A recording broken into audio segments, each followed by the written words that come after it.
성경 말씀 찾겠습니다. 레위기 23장 22절 말씀입니다.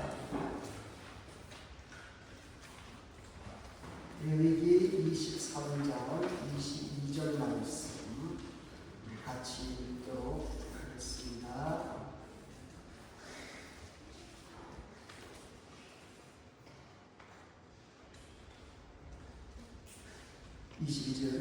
시작. 너희 땅에 몸을 내게 밭 무기까지 다 베지 말며 떨어진 것을 줍지 말고 그것을 가난한 자와 어린이를 위하여 남겼다. 나는 너희의 하나님 여호와이다. 아멘. 할렐루야. 여러분들은 어떠신지 모르겠지만 저는 이 구약성경 읽을 때에 자주 질문이 들어옵니다. 과연 이 말씀이 실제로 이스라엘 백성들에게 지켜졌을까 하는 질문입니다.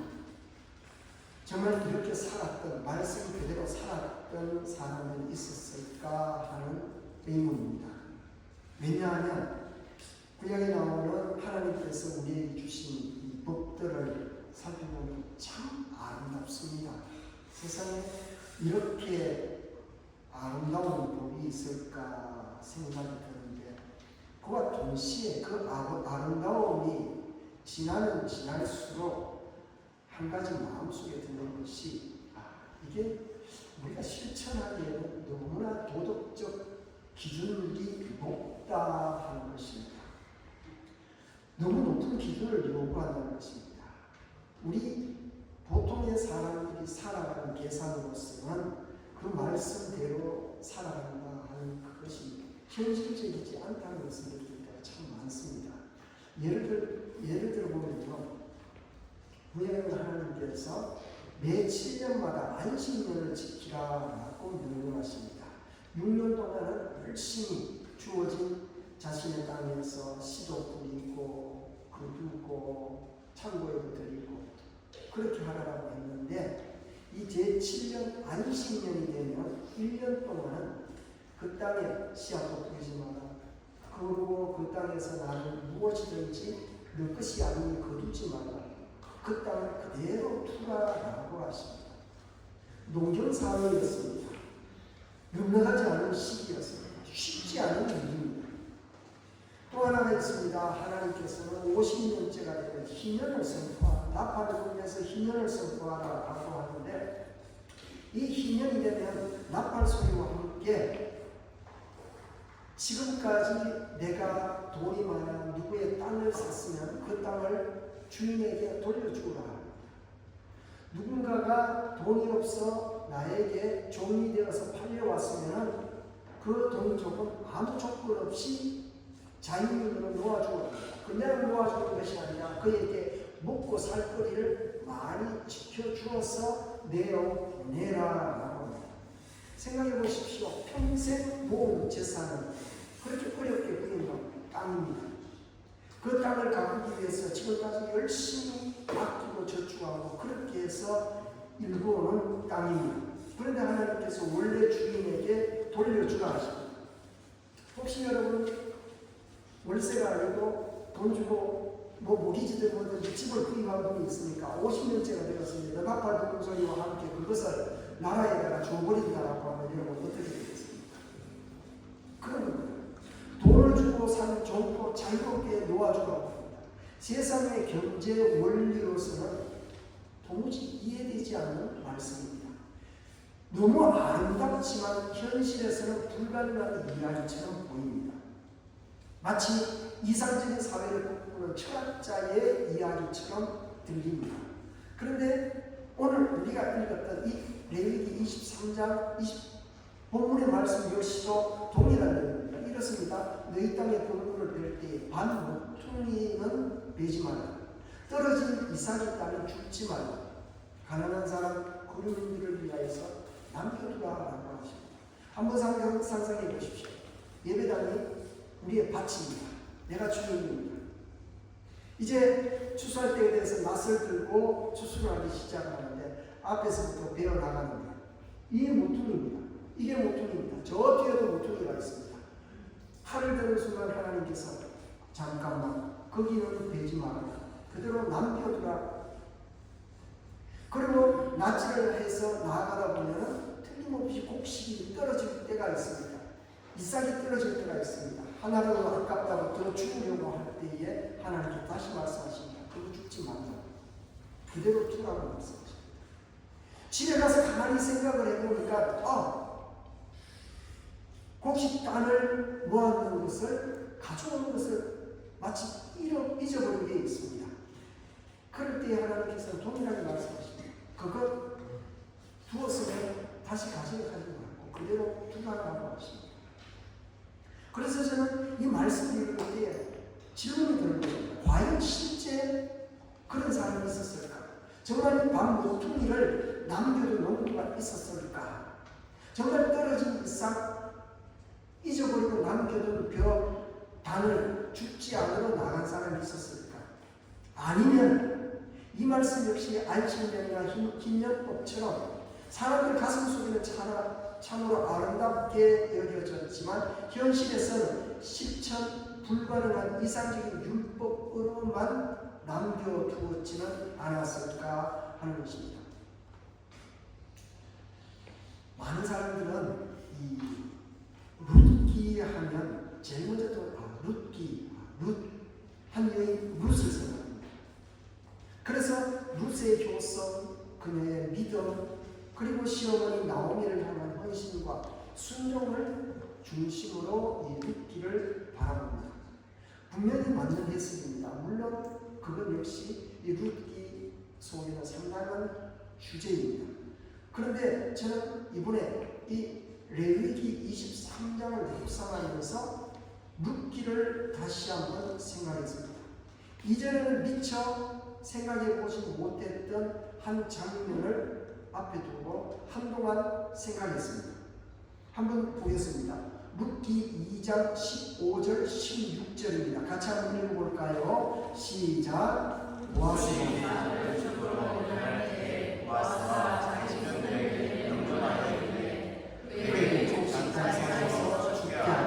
책임하지 말며 또 그를 위하여 곡식가에서 조금씩 뽑아가서 그에게 죽게 하고 부딪히지 말라.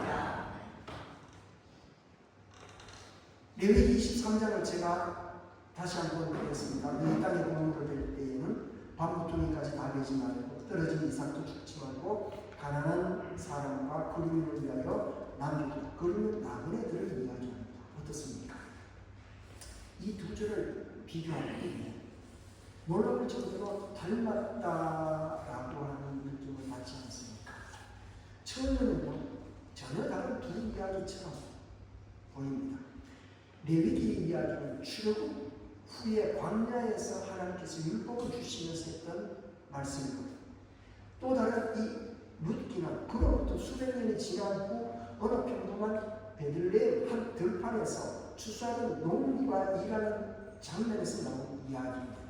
그런데 전혀 다른 이 두 본문이 하나의 이야기로 이어져 있구나 하는 것을 우리는 발견하게 됩니다. 레위기에서는 하나님께서 명령을 하십니다. 밤모퉁이까지 다 베지 말아라. 떨어진 이삭 죽지 말아라. 가난한 사람들과 나그네들을 위해서 남겨두라. 그런데 그 하나님의 명령이 수백 년이 지난 어느 날 룻기에 왔어 보니 그 말씀이 한 사람의 삶 속에서 그대로 실천되고 있더라는 것입니다. 보아서 종도를 불러서 이렇게 명령합니다. 곡식단 사이에서 마음껏 죽게 하여라. 아니 그것만으로서도 부족한 것 같다. 곡식 다발을 조금씩 뽑아 일부러 좀 떨어뜨려 주어라. 그래서 그 사람이 빈손으로 돌아가지 않게 하여라. 저는 이 말씀을 읽는 순간 제 마음속에 전율이 일어났습니다. 하나님의 말씀이 이렇게 연결이 되는 거예요. 레위기와 룻기 서로 다른 두 권의 성경이 아니었습니다. 레위기를 통해 하나님께서는 명령하시고 룻기를 통해서 하나님께서는 한 사람이 그 하나님의 말씀의 명령을 그대로 현실 속에 순종하는 이야기가 나왔습니다. 하나님께서는 남겨두어라라고 명령하시자 보아스는 예, 알겠습니다. 그렇게 하겠습니다. 라고 그의 삶으로 대답했고, 하나님께서는 떨어진 이삭을 다시 죽지 말아라 라고 하자 보아스는 예, 하나님 그렇게 하겠습니다. 아니, 저는 거기에서 한 걸음 더 나아가서 이웃을 위하여서 일부러 나의 곡식 단에서 뽑아 떨어뜨려 주겠습니다. 얼마나 아름다운 순종입니까? 순간 저는 깨달았습니다. 하나님의 말씀은 그저 성경이라는 이 종이 위에 기록된 글자로 끝나는 것이 아니라 누군가의 순종을 통해 비로소 살아 움직인다는 사실만입니다. 그래서 느끼는 단순한 한 여인의 사랑 이야기, 순종 이야기, 믿음의 이야기가 아니더라는 것입니다. 레위기 23장의 말씀이 현실이 된 이야기고, 하나님의 명령이 사람의 삶 속에서 어떻게 순종의 꽃으로 피어나는지에 대한 살아있는 증언이었다는 것입니다. 이제 우리는 룻기 2장의 들판으로 가보았으면 합니다. 마음을 감고 이 2장에 추수하는 들판을 한번 떠올려 보십시오. 그날은 아주 평범한 하루였습니다. 이른 새벽입니다. 이제 막 해가 떠오르고 햇살이 그 들판을 비추기 시작합니다. 농부들은 이미 추수를 시작합니다. 곡식을 베어가는 소리가 여기저기서 들립니다. 그때에 저 들판 한쪽에서 조심스럽게 걸어오는 한 여인이 있습니다. 바로 룻입니다. 그녀는 단순히 이삭을 죽으러 나온 사람이 아니었습니다. 오늘 당장을 살아가는 데 필요한 일용할 양식이 필요해서 나온 사람이었습니다. 1년 뒤, 2년 뒤에 양식을 저축하기 위해서 나온 사람이 아니라 당장 오늘 먹을 것이 없는 너무나도 가난한 사람이었습니다. 그녀의 남편은 세상을 떠났습니다. 시아버지도 세상을 떠났고 형제들도 없습니다. 재산도 없습니다. 의지할 것도 없습니다. 그에게는 오직 늙은 시어머니 나오미 한 분밖에 없습니다. 오늘날로 말하면 그녀는 절대 빈곤층입니다. 당시 사회에서 가장 보호받기 어려운 조건을 모두 가지고 있는 여인이었습니다. 그럼에도 불구하고 룻은 살아갈 수 있었습니다. 왜냐하면 레위기 23장을 통해 하나님께서 만드신 밭 모퉁이의 법, 그것이 있었기 때문에 그렇습니다. 룻이 이삭을 죽으러 나간 곳 보아스라는 사람의 밭이었습니다. 우연히 그쪽으로 갔습니다. 보아스는 들판에서 이삭을 줍고 있는 한 낯선 여인을 발견합니다. 종에게 묻습니다. 저 여인이 누구이냐? 종들이 대답합니다. 네, 모압 지방에서 나오미와 함께 온 룻이라는 이방 여인입니다. 그 말을 들은 보아스는 룻을 가까이 부릅니다. 그리고 이렇게 말합니다. 여인이여, 다른 밭으로 가지 마라. 네 밭에서 이삭을 주어 목이 마르면 우리의 종들이 기도한 그 물을 마시라. 룻은 깜짝 놀랍니다. 자신은 이방인이었습니다. 모압 사람입니다.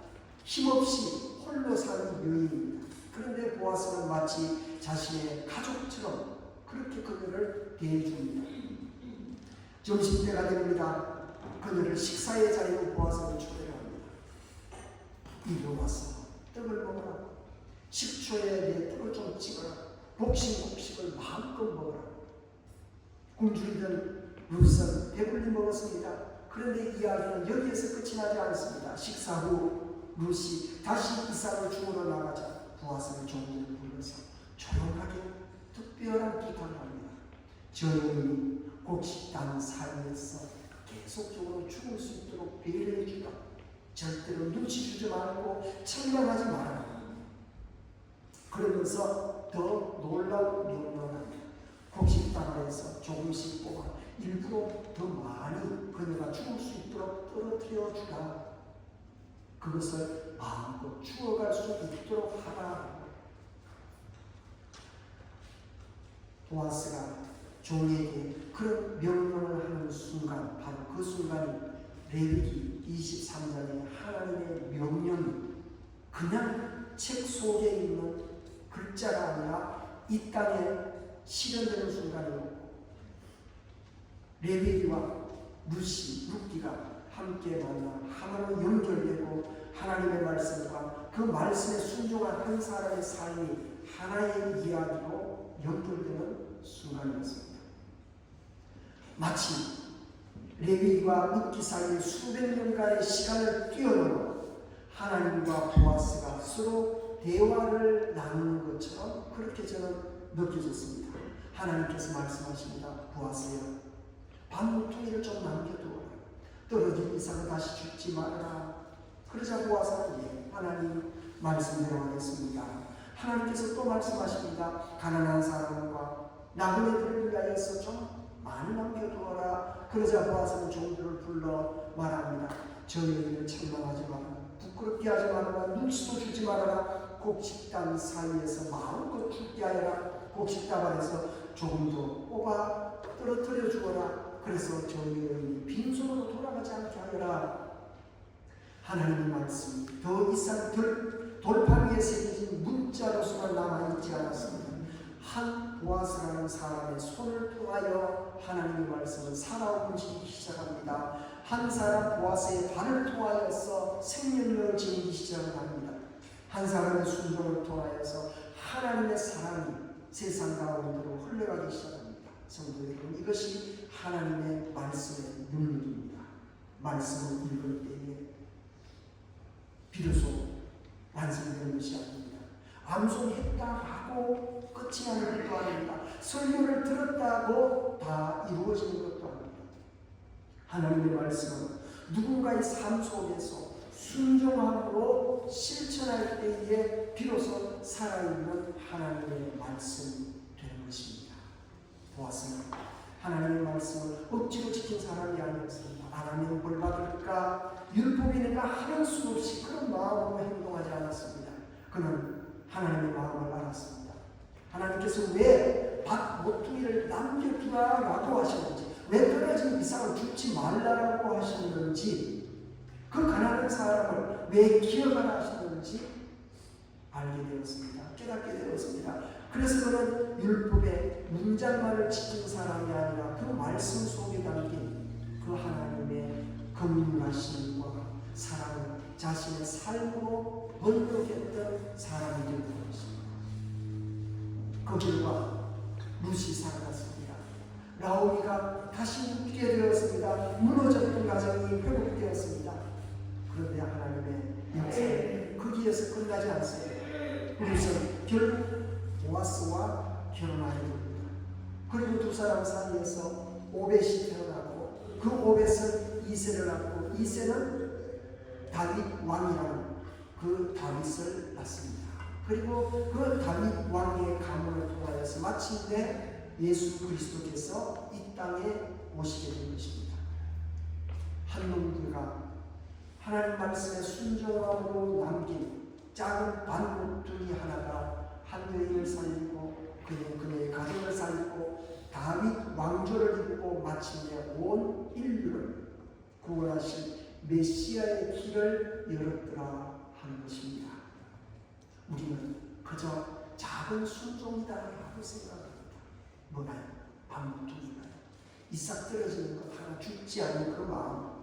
이건 너무 작은 순종이야. 이 정도가 무슨 큰 의미가 있을까? 이것 조금 나눈다고 세상이 얼마나 달라질까라고 우리는 생각합니다. 그러나 하나님은 우리의 그 작은 순종으로 구원의 역사를 이루고 계셨습니다. 우리의 눈에는 작은 씨앗처럼 보이지만 하나님께서는 그 씨앗으로 거대한 숲을 만들고 산을 이루셨습니다. 우리의 눈에는 작은 물방울처럼 보이지만 하나님께서는 그 물방울을 모아 강을 만들고 바다를 만들어주십니다. 우리의 눈에는 보잘것없는 순종처럼 보여도 하나님께서는 그것을 붙드셔서 수많은 생명을 살리십니다. 바로 여기에서 우리는 또 하나의 중요한 질문 앞에 서지 않을 수가 없습니다. 왜 하나님께서는 이 말씀을 하필 맥주절 본문 가운데 기록해 두었을까 하는 바로 이 레위기 23장의 본문 그것입니다. 이 레위기 23장은 유대인들이 지켜야 될 이스라엘의 7절기, 7대 절기를 설명합니다. 6월절이 나오고 무교절이 나오고 초실절, 7일절, 나팔절, 속죄일, 초막절 이렇게 계속해서 설명해 나가고 있습니다. 계속해서 절기에 대한 이야기만 이어지다가 갑자기 7.7절, 즉 백추절에 와서 하나님께서 지금까지와는 다른 이야기를 하시는데 추수에 대한 이야기를 하십니다. 너희는 밥 모퉁이까지 다 베지 말라. 떨어진 이삭 줍지 말라. 이웃을 위해 남겨두라. 이상합니다. 절기를 말씀하시고 어떻게 제사를 드릴 것인가에 대한 말씀을 하시다 갑자기 들판으로 나가셔서 들판의 추수를 어떻게 해야 될지에 대한 말씀을 하십니다. 감사의 제사를 말씀하시다 갑자기 가난한 사람들, 이웃들을 이야기하고 있습니다. 우연이 아닙니다. 하나님께서는 의도적으로 이 말씀을 이 맥주절 한가운데 넣어두신 것입니다. 왜냐? 하나님께서는 우리에게 맥주 감사주의, 이 맥주절의 가장 중요한 의미를 가르쳐 주시기 위해서 그러하신 것입니다. 감사는 예배에서 시작되지만 이웃에게로 흘러갈 때에 완성이 되는 것입니다. 감사는 이 제단에서 시작되어야 하지만 한쪽 반 모퉁이에서 비로소 꽃이 필 것입니다. 그래서 하나님은 맥주절 제사로 끝내지 않으시고 나눔으로 끝내시고 예배로 끝내지 않으시고 사랑으로 마무리하신 것입니다. 그것이 바로 맥주절의 완성이기 때문에 그렇습니다. 맥주절은 추수의 절기인 동시에 나눔의 절기입니다. 감사의 절기인 동시에 긍휼의 절기이고 예배의 절기인 동시에 사랑을 실천하는 절기입니다. 무슨 뜻입니까? 하나님께 드리는 예배와 이웃을 사랑하는 이 삶, 위로 하나님을 사랑하라 하는 이 한 명령과 내 이웃을 내 몸처럼 사랑하라는 이 두 가지는 결코 분리될 수 없는 우리 삶 속에서 하나로 이루어져야 될 일이다 하는 것입니다. 레위기 23장은 바로 그것을 말씀하고 있습니다. 하나님께서는 성전에서만 하나님이 아니십니다. 여러분의 가정에서도 하나님이십니다. 여러분의 밭에서도 하나님이시고 여러분의 나아가는 그 시장통 한가운데에서도 여전히 하나님이시고 여러분이 나아가는 그 일터 직장 가운데에서도 우리의 하나님은 여전히 동일하신 분이십니다. 하나님께서는 예배당에서 드린 감사가 여러분의 삶 속에서 열매 맺기를 원하십니다. 생각해 보십시오. 오늘도 하나님께서는 배고픈 사람을 사랑하십니다. 틀림없습니다. 그런데 하나님께서는 갑자기 하늘에서 그들을 위하여서 빵을 떨어뜨리는 대신 여러분의 손을 통하여서 그들의 배고픔을 달래실 것입니다. 오늘도 하나님께서는 외로운 사람들을 위로하기를 원하십니다. 그렇지만 하나님께서는 직접 이 땅으로 내려오셔서 그들의 귀에 당신의 음성을 들려주셔서 위로하지 않으시고 우리의 따뜻한 말 한마디를 통하여서 그들을 위로하기 원하십니다. 오늘도 하나님께서는 낙심한 사람에게 다시 일어설 힘을 주기 원하십니다. 그런데 천사들을 보내어서 하지 않으시고 여러분의 발걸음을 보내시고 여러분의 손을 통하여서 그 사람을 찾아가게 하십니다. 오늘도 하나님께서는 눈물 흘리는 사람을 안아주기 원하십니다. 그런데 우리의 손을 통해 그 눈물 흘리는 사람을 붙들게 하시고 우리의 어깨를 들려주시며 우리의 마음을 통해 하나님의 사랑을 그들에게서 원하십니다. 얼마나 놀라운 일입니까? 전능하신 하나님께서 우리를 당신은 이 일에 사용하신다는 말씀입니다. 우리의 손으로 사랑을 전하게 하시고 우리의 입으로 위로하게 하시고 우리의 발로 도움이 필요한 사람에게 찾아가게 하시는 하나님이십니다. 우리가 베푸는 작은 친절 하나에도 하나님의 사랑을 담기고 우리가 나누는 작은 도움 하나에도 하나님의 은혜가 담기고 우리가 드리는 작은 순종 하나에도 하나님의 역사는 틀림없이 시작될 것입니다. 그러기에 우리는 단순히 착한 일을 하는 사람 정도가 아닙니다. 우리는 하나님의 사랑을 전하는 사람이고 하나님의 은혜를 흘려보내는 통로라는 사실입니다. 하나님의 위로는 세상에 전하는 하나님의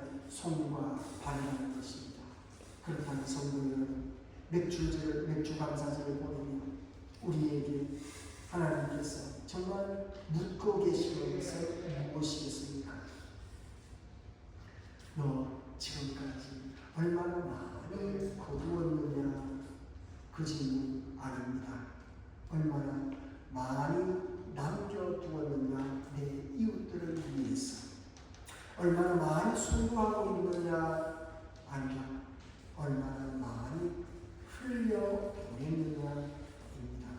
우리는 하나님께 받은 은혜를 기억합니다. 그러나 하나님께서 그 은혜가 누구에게 흘러가고 있는지를 보고 계십니다.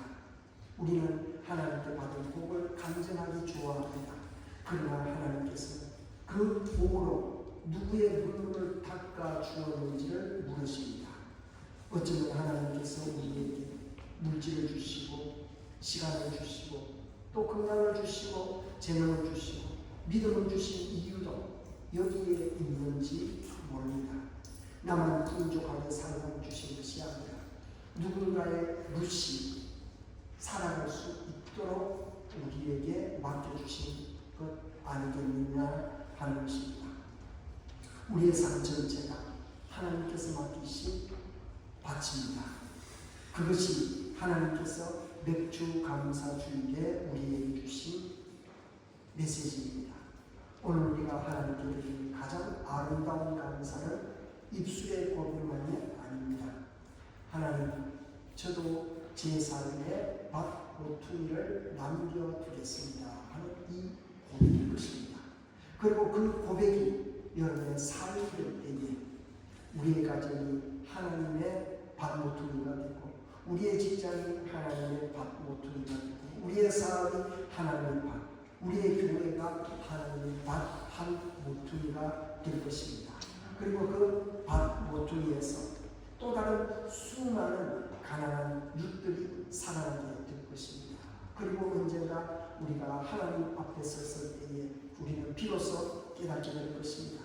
내가 그렇게 남겨두었던 아주 작다 여겼던 그 작은 밭 모퉁이 하나가, 내가 나누었던 그 작은 사랑 하나가, 내가 흘렸던 이웃을 위한 작은 눈물 하나가 하나님 손을 붙들려 얼마나 많은 생명을 살렸는지, 이 세상을 얼마나 많은 아름다운 하나님의 나라를 만드는데 쓰임받았는지 말입니다.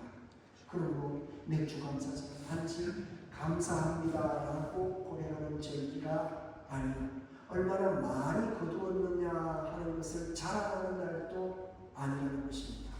하나님께 받은 은혜를 누구와 함께 나누었느냐를 돌아보는 날이 오늘입니다. 하나님, 저도 제 삶의 반모퉁이를 이제 남겨두겠습니다. 저도 누군가에게 보아스가 되겠습니다. 저를 통해 또 다른 룻이 살아나게 하여 주시옵소서. 다짐하는 날이 오늘 맥주 감사 주일입니다. 그러므로 우리도 보아스처럼 살아가야겠습니다. 우리 삶에 반모퉁이 좀 남겨둡시다. 조금 덜 가지더라도, 조금 더 나는 것, 조금 덜 누리더라도 조금 더 베풀고, 조금 더 기다려주고, 조금 더 용서하고, 조금 더 품어 주십시다. 우리 때문에 살아가는 룻이 있게 하고, 우리 때문에 다시 웃게 하는 나오미가 있게 해야겠습니다. 우리 때문에 하나님께 감사하는 사람이 생기게 하십시다. 오늘 우리의 반모퉁이는 무엇입니까? 우리에게는 각자의 밭이 있을 수 있습니다. 직장이 밭일 수도 있고, 사업이 밭일 수도 있고, 가정이, 내 시간, 내 재능, 내 물질 또한 밭일 수도 있습니다. 하나님께서는 오늘 우리에게 물으십니다. 내 밭 모퉁이에서 너는 지금 누구를 살리고 있느냐? 오늘 하나님께서는 다시 말씀하십니다. 밭 모퉁이를 남겨두어라. 우리의 삶에 누군가를 위한 자리를 남겨둘 수 있기를 소원합니다. 우리의 시간에 누군가를 위한 그 시간을 조금 배려할 수 있기를 바랍니다. 우리의 물질에 누군가를 위한 몫을 남겨두십시오. 우리의 마음에 누군가를 품을 수 있는 공간을 남겨두십시오. 그 작은 순종 하나가 한 사람의 생명을 살리고 또한 한 가정을 회복시킬 것이고 우리 교회와 이 땅을 새롭게 할 것입니다. 그러므로 오늘 맥주 감사 주일에 이렇게 다짐했으면 좋겠습니다. 하나님 아버지 감사합니다. 여기에서 끝나는 감사가 아니라 하나님 저도 제 삶의 모퉁이를 남겨두겠습니다. 저를 통해 누군가를 살게 하옵소서. 저를 통해 하나님의 사랑이 흘러가게 하옵소서. 저도 보아서처럼 살게 하옵소서. 그럴 때에 레위기의 말씀 더 이상 오래전 율법이 아니라 오늘 우리의 삶 속에 살아 움직이는 룻기의 말씀, 하나님의 말씀이 될 것입니다. 그리고 그것이 하나님께서 맥주 감사 주일을 가장 기뻐하시는 모습이고 하나님께 드리는 가장 아름다운 감사의 연회가 될 있습니다. 이제 성찬 예식 갖도록 하겠습니다.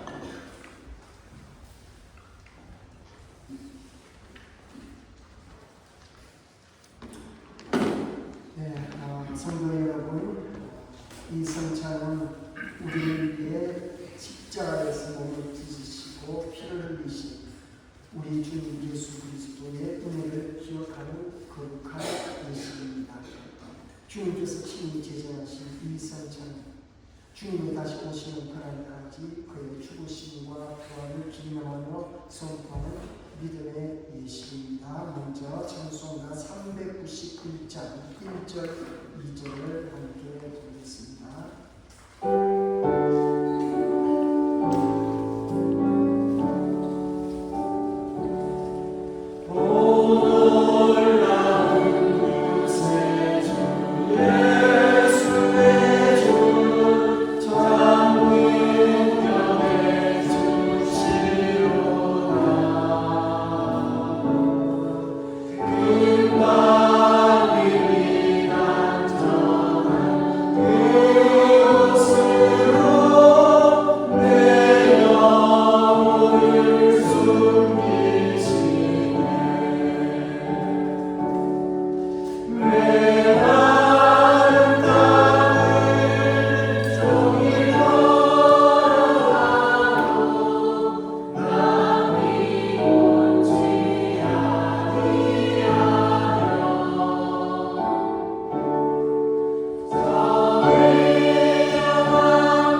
주님의 살을 참게 하시고 우리를 위하여 주신 주님의 몸을 기억하며 우리를 위하여 살과 흘리신 주님의 귀하신 피를 기념하고자 합니다. 우리로 하여금 감사와 경건된 마음으로 이 자리에 참여하게 하여 주시옵소서. 주님의 살을 먹고 피를 마시듯이 영적인 깊은 교제가 있게 하여 주옵소서. 참여한 모든 성도들로 복되게 하시고 한상의 형제 자매로 교제하게 하여 주시옵소서. 예수님의 이름으로 기도드리옵나이다. 아멘.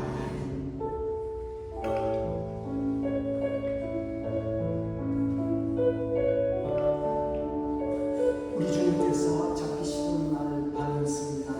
우리 주님은 사랑하는 제자들과 같이 마지막 6월절 식사를 하셨습니다. 그때 떡을 들어 축사하셨습니다. 이제 우리도 지금 주님의 이름으로 이 떡을 나누고자 합니다.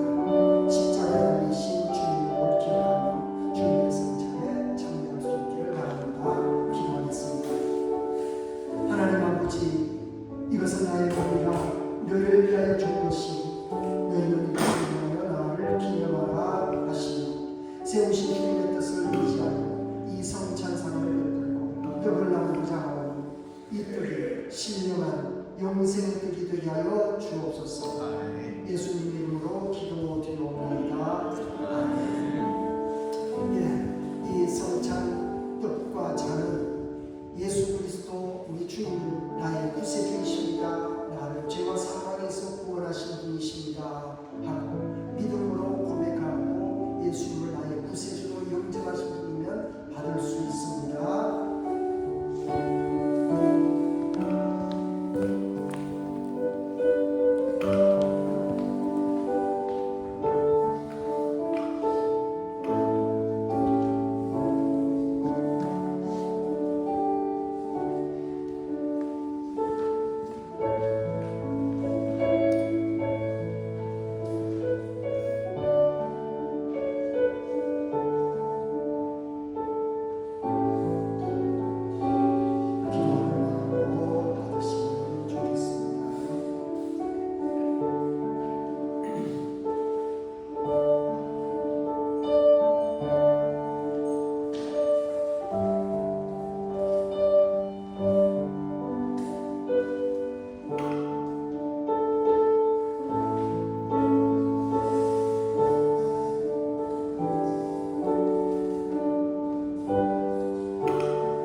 자비하시는 종으로 주님의 백성된 우리가 이 성찬에 참여케 하시고 사죄와 구원의 은혜를 새롭게 하여 주시에 감사드리옵나이다.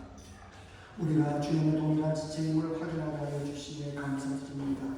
주님의 살과 피가 우리의 육체를 치료하게 하여 주시옵소서.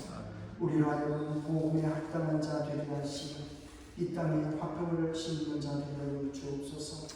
일생토록 하나님께서 하나님께 영광 돌리게 하시고 복음에 증인되게 하시고 빛과 소금과 같은 삶 살게 하시고 소망과 위로를 주는 삶 살아갈 수 있게 하여 주시옵소서. 예수 그리스도의 이름으로 기도드리옵나이다. 아멘. 자리에서 일어나십시오. 찬송가 491장 3절 4절 보겠습니다.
이제는 우리 주 예수 그리스도의 은혜와 하나님 아버지의 사랑과 성령 하나님의 교통하심 하나님께서 우리에게 허락하신 그 모든 것 중 반 목둥이 한 팀을 하나님을 위하여서 또한 이 땅 가운데 이웃을 위하여서 남겨두고 그것을 통하여 하나님 놀라운 일들을 이루어 가시고 소망하는 사랑하는 주의 백성들 가운데 또한 매주 감사 주일을 맞이하여 하나님 감사합니다. 말씀대로 살겠습니다.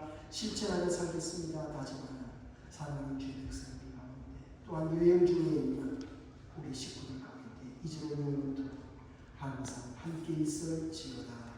아멘.